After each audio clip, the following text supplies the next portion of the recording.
जय बोले सालासर बालाजी की, जय बोले वीर तेजाजी महाराज की, जसनाथ जी महाराज की, बाबूजी महाराज की। यहाँ उपस्थित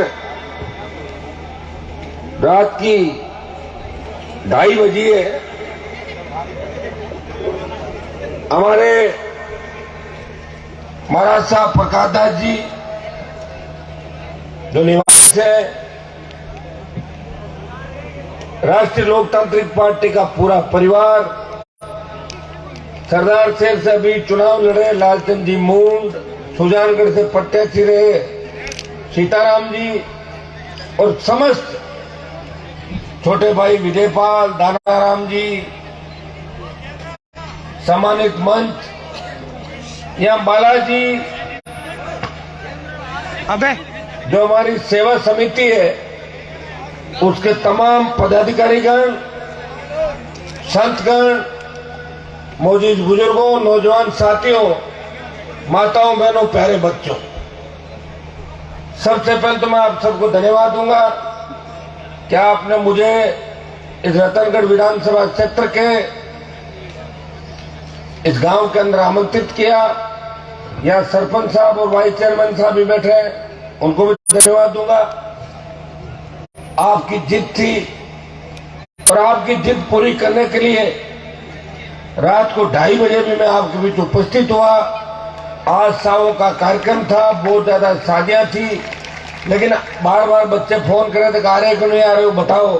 तो मैंने कहूंगा चाहे रात की 1 बज जाए, 2 बज जाए, और 500 किलोमीटर का सफर तय करके आपके बीच आया हूं और इस उम्मीद के साथ आया हूं कि मैं जिस इलाके के अंदर जा रहा हूं वो इलाका राजस्थान को बदलने के लिए इस कांग्रेस और भारतीय जनता पार्टी का पीछा छुड़ाने के लिए मेरा 23 साथ देगा। सरदार शहर हो चाहे क्यों शहर हो, ये शेखावटी और मारवाड़ के तमाम इलाके जिन्होंने बड़ी लड़ाई लड़ी, बच्चों को बाहर लेके गए, उनके रोजगार के साधन मुहैया करवाए, किन परिस्थितियों के अंदर हम लोग आगे बढ़े। न कोई शिक्षा थी, एक अंधेरा था, इस अंधेरे के अंदर भी हम आगे बढ़ते रहे। ये लोक देवताओं की कृपा थी, सालासर बालाजी की कृपा थी, तेजा जी की कृपा थी कि हम धीरे धीरे आगे बढ़ते रहे। आज गांव के अंदर चले जाओ, क्या हालात है बताए, कहीं विकास नजर आ रहा है। ये राजस्थान जो एक जमाने में शांत इलाका हुआ करता था, आज अपराध सर चढ़ के बोल रहा है। ये वो इलाके जहां सबसे ज्यादा गैंगवार की घटनाएं हुई, एक दूसरे के खून के पैसे किसान के बेटे हो गए और किसान के बेटों के सीने पे भी किस तरह गोलियां बरसाई गई राजस्थान के अंदर। कोई नहीं बोल रहा था, अकेला हनुमान बेनीवाल किसान कौम की रक्षा के लिए हमेशा तैयार था। अपराधियों के खिलाफ, बदमाशों के खिलाफ अगर किसी व्यक्ति ने आवाज उठाई, गरीब व्यक्ति के लिए कोई लड़ा, सत्ता छोड़ के सड़क पे कोई बैठा, चाहे देश का किसान तकलीफ में था, अगर सत्ता को ठोकर किसी ने मारी तो नागौर के सांसद ने देश के किसानों के लिए मोदी की सत्ता को ठोकर मार के 70 दिन सड़क पर बैठा रहा। और प्रदेश के अंदर 4 बार एक जवान व्यक्ति जो पूरी जवानी समर्पित कर दे किसान कौम के लिए, पीड़ित शोषित के लिए, अगर इस राजस्थान के अंदर मंत्री पदों को ठुकरा के आपके सम्मान की लड़ाई किसी ने लड़ी, किसान कौम के सम्मान की लड़ाई किसी ने लड़ी, तो नागौर के सांसद ने इन नेताओं को भी लड़ना सिखाया और किसान कौम की लड़ाई लड़ी और नौजवानों को सत्ता का रास्ता दिखाया। और भाइयों, अगर मुझे आप पूरा पढ़ लोगे, कई लोग हताश होते हैं, मैं उनको इतना ही कहता हूं कि थोड़ा सा मुझे पढ़ लेना कि हनुमान जी कैसे जी रहे हैं, कैसे लड़ रहे हैं, अपने आप तभी ठीक हो जाएगी। आप परेशान हो जाते हैं, कई लोग कहते हैं मैं बहुत परेशान हो गया, एक बार एग्जाम दिया फेल हो गया, क्या फर्क पड़ गया, दोबारा दे दो एग्जाम, तो कितने साल हो गए, मैं तो जानबूझ के सत्ता छोड़ के बैठा हूं। मैं चाहता हूं पूरी ताकत आपकी हो, मैं चाहता हूं कि किसान कर्ज मुक्त हो, किसान के बेटे इस तरह बेरोजगारी के अभाव में बंदूक उनके हाथ में नहीं हो, बेरोजगार जितना के आत्महत्या नहीं करे। हमारी बहन बेटियां रात को 12 बजे निकले, मजा ले कोई सामने देख लो, इस तरह विचरण करे जैसे घर के आंगन के अंदर घूम रही हो। हमारी माताएं बहनें सुरक्षित हो, भ्रष्टाचार कम। तो ऐसा राजस्थान हनुमान बेनीवाल चाहता। मुझे क्या पड़ी थी, मैं भी वसुंधरा की सैंडल चप्पल उठा के मंत्री बन जाता, मुझे कौन रोक रहा था? ये सैंडल चप्पल उठा के घूम रहे लोग सारे चल। मैं भी गहलोत के ये प्लेट उठा लेता, जिस तरह कांग्रेस के हमारे तमाम किसान नेताओं ने गहलोत की चप्पल उठा के, गहलोत की प्लेट उठा के मंत्री पद हासिल किए। वसुंधरा की साड़ियां ड्राई क्लीन करा के जो काम करते थे लोग, तो मैं भी कर लेता, मुझे कौन मना कर रहा था? तो मना कर रहा था क्या? लेकिन हनुमान बेनीवाल ने कहा मैं जगाऊंगा मेरे छोटे भाइयों को, मैं वीर लोक देवताओं की धरती से आता हूँ, चाहे तेजाजी महाराज हुए, गोगाजी महाराज हुए, बालाजी महाराज के सीम कृपा जिस प्रदेश पर रही, कोई तो लड़ाई लड़ेगा। कौन लड़ेगा? जो लड़ाई का जिम्मा मैंने लिया। जैसे महाराज साहब अपने भजन के अंदर कह रहे थे, इनके साधुओं के आशीर्वचनों से, इनके आशीर्वाद से एक व्यक्ति ने लड़ाई की शुरुआत करी राजस्थान के अंदर, और देश में आवाज चली कि इस बार 23 में भारतीय जनता पार्टी आसानी से नहीं आएगी, ये राष्ट्रीय लोकतांत्रिक पार्टी कड़ी चुनौती दोनों पार्टियों को देगी। ये पूरे देश के अंदर बात चली। ये मेरे संघर्ष का ही परिणाम था, ये उन रातों का परिणाम था जो मैंने खुद जग के आपके लिए लड़ने का प्रयास किया। 3 बजे घर जाऊंगा, जब तक 2 प्रोग्राम अटेंड करो, सुबह की 6 बज जाएगी, फिर सुबह इतने ही लोग और आ जाएंगे। कल देखोगे 1000 किलोमीटर हो जाऊंगा। अकेला व्यक्ति लड़ रहा है, प्रयास कर रहा है, और जब वोट का टाइम आएगा तब लोग कह देंगे हनुमान जी तो जाट है, वोट क्यों दे? और जब चुनाव हार जीत जाएंगे, टोल नाके में जाएंगे, टोल वाले जब डंडा मारेंगे तो कह रहे टोल क्यों ले रहे हैं? तो वोट उन लोगों को दो ना जो आपकी सेवा करे। जाति के चक्कर के अंदर वोट डाल देते हैं, कोई कमल का फूल दिखता है किसी को हाथ दिखता है। परमानेंट हाथ और फूल के चक्कर में इस राजस्थान को बर्बाद करके रख दिया सब लोगों ने। इसलिए भाइयों मैं आह्वान करता हूं कि अगर आप अपने सपनों का राजस्थान चाहते हो तो एक बार लड़ने वाले व्यक्ति का आप साथ दो। ये तो रतनगढ़ का इलाका है, इस इलाके में तो पिछली बार भी शायद निर्दलीय उम्मीदवार 2nd नंबर पर आता, निर्दलीय रहता रहे या कांग्रेस रही, 2nd कौन रहा था? अब जब निर्दलीय 2nd रहा तो वैसे कोई दल तो है नहीं यहाँ पे लोगों का, निर्दलीय 2nd रहा। अब की बार राष्ट्रीय लोकतांत्रिक पार्टी को 10,000 वोट ज्यादा दे देना तो जीत जाएगी चुनाव। जीतेगी कि नहीं जीतेगी? मदद कर देना आप सारे लोग। पिछली बार मैंने आरएलपी को नहीं लड़ाया था यहाँ पे, लेकिन अब की बार राष्ट्रीय लोकतांत्रिक पार्टी रतनगढ़ में चुनाव लड़ेगी, और उम्मीदवार आपको तय करना है, आपके बीच का व्यक्ति तय कर देना। मैं तो वोट मांगने आ जाऊंगा, गांव तो नहीं आ पाऊंगा, लेकिन उससे पहले संघर्ष में कर ही जाऊँ। सड़कों पर रोज आप देख रहे हो कि पेपर लीक हो रहा है, हनुमान बेनीवाल सड़क पे। बजरी माफिया बदमाशी कर रहा है, हनुमान बेनीवाल सड़क पे।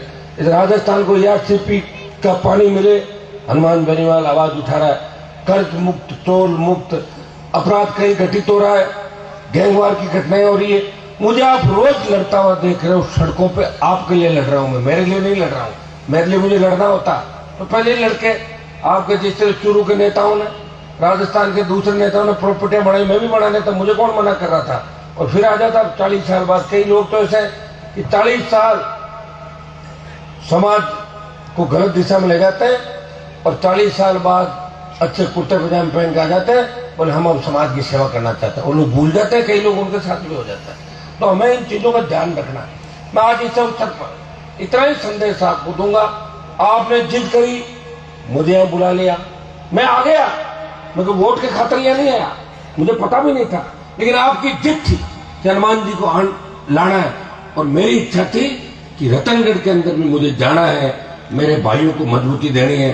मैं धन्यवाद दूंगा चूरू के सरदार सर और सुजानगढ़ के तमाम जवानों का कि दोनों उपचुनाव के अंदर दोनों पार्टियों को कड़ी चुनौती दी और दांत खट्टे कर दिए कांग्रेस और भारतीय जनता पार्टी के। इस चूरू जिले के किसान के बेटों ने।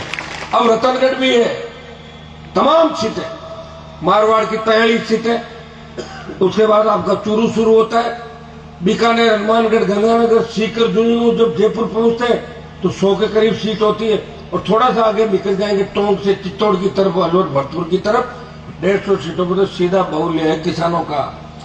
मैं आपको बता दूं कि 2 जातियां जहां आपस में जुड़ जाएगी वही सीट थर्ड फ्रंट की निकल जाएगी। जुड़ना है, एक जाति से सत्ता प्राप्त नहीं होती, एक जाति के साथ दूसरी जाति जुड़ती है।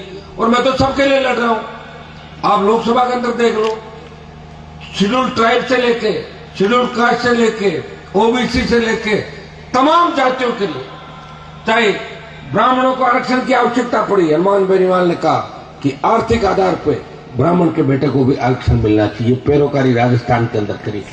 आप बयान उठा के देखें, अगर पहला बयान किसी का आता है, अगर नौजवानों के हिसाब से कोई व्यक्ति चलता है, जब लोकसभा का चुनाव लड़ा मेरे सामने विकल्प था मैं किधर जाता, मुझे लोकसभा का चुनाव लड़के उन लोगों को हराना था जो 60 साल से नागौर के अंदर कुंडली मार के बैठे हुए थे। तो आप लोगों ने कहा कि मोदी का साथ दो। मैंने पूछा, मैंने साथ दिया। एक सीट पे बीजेपी ने मुझे वोट दिया, 15-16 जगह मैंने प्रचार किया। और जब देश के किसानों के खिलाफ तीनों बिल आए, मोदी की सत्ता छोड़ के सड़क पे आ गया। और सेना को देश में जब ठेके पे दिया, कोई एमपी नहीं बोला देश का। लोग कहते हैं कि हनुमान जी के साथ तो जवान है, वो बच्चों को बिगाड़ रहे हैं। भाइयों में बिगाड़ नहीं रहा हूं, मैं सुधार रहा हूं। जब देश के जवानों को मेरी आवश्यकता पड़ी, जब सेना को ठेके पे दे दिया, तो देश का एकमात्र सांसद जवानों के लड़ने के लिए आया। नागौर का सांसद है जिसने जोधपुर में 2 लाख जवानों की रैली करके मोदी को चेतावनी दी, प्रधानमंत्री की अगर सेना को ठेके पे दे दिया परिणाम भुगतने होंगे, अग्निपथ योजना को वापस देना पड़ेगा। किसानों का आंदोलन का नेतृत्व तो पंजाब हरियाणा ने किया होगा, लेकिन जवानों के आंदोलन का नेतृत्व राजस्थान करेगा। मैं आपको विश्वास दिलाता हूं कि मैं आपके लिए लड़ूंगा। मुझे मेरे लिए नहीं लड़ना, मेरे लिए लड़ता तो पहले ही लड़ लेता। मेरे पिताजी विधायक थे, 8 बार घर के अंदर एमएलए एमपी बन गए हम लोग, 14 चुनाव लड़ लिए, लेकिन सत्ता के खिलाफ रहे, अन्याय के खिलाफ हमेशा लड़ते हुए हम लोगों को आपने देखा होगा, आगे भी हमेशा देखोगे। मैंने राजस्थान के अंदर ऐसे दुर्दांत अपराधी देखे होंगे। मैंने देखा था उन तमाम किसान नेताओं को, जब वो अपराध करते थे तो उनके खिलाफ बोली नहीं निकलती थी, उनकी एक शब्द नहीं बोलते थे। और मुझे और कहते थे, हनुमान जी आप दुश्मन क्यों ले रहे हो, पता नहीं कोई आपको गोली मार देगा। मैंने कहा मरना तो सबको एक दिन है, कौन मरेगा। अभी कोरोना में कितने लोग मर गए, मरे नहीं मेरे कोरोना के अंदर, हिसाब किताब था क्या। मोदी जी 50 लाख का इलाज कर गए देश के अंदर, कोरोना के 50 लाख लोग मरे। भाइयों, जब हम लोग जो आपका नेतृत्व करते हैं, अगर हम लोग अपराधियों से छूट गई, अपराधियों से डरने लग जाएंगे, तो फिर आपकी रखवाली कौन करेगा बताओ मुझे। हम तो वो है जो आप पे अगर कोई आपदा है तो सबसे आगे की पंक्ति में खड़े मिलेंगे। मेरे आंदोलन देखे राजस्थान के अंदर, कभी मैंने लाठी गोली नहीं चलवाई जनता के ऊपर। मैंने अखबार में छपने के लिए आपको कहीं गलत दिशा के अंदर नहीं भेजा, जमीनों पे कब्जे नहीं कराए, दारू का काम नहीं किया, डोडा पोस्ट का काम नहीं किया, जिससे मेरे समाज के बहुत से ठेकेदार जो साइकिल की ट्यूब में दारू बेच कर आज बड़ी बड़ी बातें कर रहे हैं, मैंने ऐसा धंधा नहीं किया कभी। मैं तो हमेशा आपके बीच रहा। और उसी का परिणाम है कि रात की 3 बजे भी आप इंतजार करते हो। ये तो एक नजारा है। जब मैं चुनाव प्रचार के अंदर था तब आपने सरदार शहर में देखा होगा, अभी आपके नजदीक सरदार शहर था, 2-2 बजे माताएं मैंने इंतजार करती थी और वो कहती थी कि आप मजबूती रखें, हम बदलाव करेंगी। और मुझे पूरा भरोसा है कि छोटे भाई भगत सिंह की भूमिका के अंदर चलेंगे। माताएं मैंने झांसी की रानी लक्ष्मीबाई की भूमिका के अंदर भ्रष्टाचार का खात्मा करेगी, अपराध का खात्मा करेगी और नए राजस्थान का उदय होगा। इस राजस्थान की राजनीति के अंदर तीसरा विकल्प आएगा, आपकी खुद की सरकार आएगी, जब डिग्री से पहले रोजगार की गारंटी होगी और कर्ज मुक्त किसान होगा, जब अपराध यहाँ बचेगा नहीं और अपराधी बंगाल की खाड़ी के अंदर भाग जाएंगे राजस्थान छोड़ के। इतना विश्वास मैं आपको दिला सकता हूँ। मैं बड़े भाई के रूप में जिस जाति से आता हूँ वो आपको बड़े भाई के रूप में लेके चलेगी। आप सबने बुलाया, आमंत्रित किया, मैं आपको इतना विश्वास दिलाता हूँ कि आपके लिए लड़ूंगा। अब लोकसभा चलेगी, विधानसभा चलती, जब मेरे तीनों विधायक आप रोज देखते हो पार्लियामेंट के अंदर, पूरे राजस्थान की लड़ाई अगर कोई व्यक्ति लड़ रहा है। गुरुजी गौ माता की बात कर रहे थे, लंपी बीमारी जब आई तो लंपी का टीका अगर 2019 में इजाद हो जाता, जब बंगाल उड़ीसा में लंपी आई थी, तो भारतीय जनता पार्टी के लोगों ने टीका इजाद ध्यान नहीं किया कि लंपी आ सकती है। अगर उस समय हो जाता, आज लाखों गायें दम नहीं तोड़ती। उस मामले को लेके भी अगर लोकसभा में पहला मामला किसी ने उठाया कि लंपी से गाय की रक्षा कौन करेगा, और विधानसभा में लंपी को मुद्दा बनाया, तो राष्ट्रीय लोकतांत्रिक पार्टी ने लंपी के खिलाफ आवाज उठाई और लंपी प्रभावित किसानों को मुआवजा देने की बात करी। कोरोना प्रभावित जो किसान थे, अनाथ बच्चे थे, उनकी भी मदद कैसे दिल्ली से की जाए, कैसे स्टेट से की जाए। हमेशा अगर सबको साथ लेके सबके हित की बात किसी ने करी तो राष्ट्रीय लोकतांत्रिक पार्टी और नागौर के सांसद ने हमेशा आपको सही दिशा देने का प्रयास किया और उसी का परिणाम है कि ईश्वर की कृपा मेरे ऊपर है। और आप लोग हजारों लाखों की तादाद के अंदर जब भी मैंने हुंकार रैलियां करी सारे रिकॉर्ड तोड़ दिए। 5 लाख 7 लाख बाड़मेर से लेके तमाम इलाकों के अंदर आपने संदेश दिया कि हनुमान बेनीवाल इस राजस्थान में बदलाव का प्रतीक है। हनुमान बेनीवाल नेता नहीं, एक विचारधारा है। मेरे छोटे भाइयों को आश्वस्त करना चाहता हूं, आप निश्चिंत रहें, आने वाला समय आपका है। लेकिन लोकतंत्र के अंदर वोट से ही बदलाव होता है। लोकतंत्र के अंदर कलम की ताकत हो, अपने लोगों का भला कर दो, और जनता की ताकत हो, सरकार को झुका दो।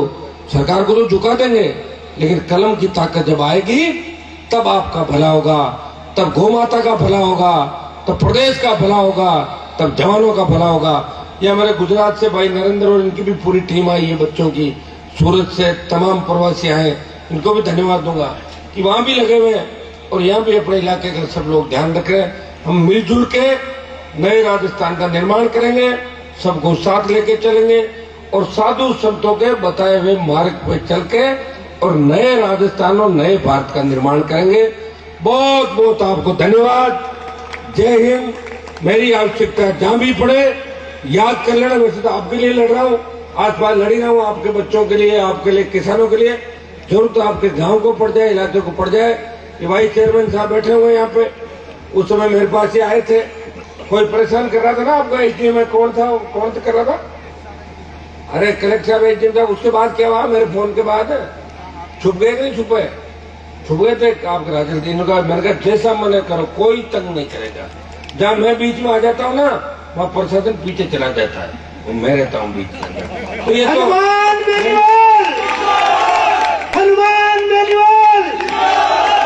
भाई ऐसा है, मैं ये नहीं कहता कानून तोड़ो, लेकिन कानून की आड़ के अंदर अगर कोई बदमाशी करे तो बर्दाश्त नहीं होगा, क्योंकि लोकतंत्र के अंदर सबसे बड़ी ताकत आप लोग हो और यही एहसास हम लोग कराते हैं। आप सबको धन्यवाद। आयोजन करता हूँ धन्यवाद। दोबारा आपके बीच आऊंगा। अभी से तय कर ले कि 23 में रतनगढ़ विधानसभा क्षेत्र के अंदर आप जवानों को मजबूती दिखानी है और हनुमान बेनीवाल और आरएलपी पार्टी को मजबूत करना है। बहुत बहुत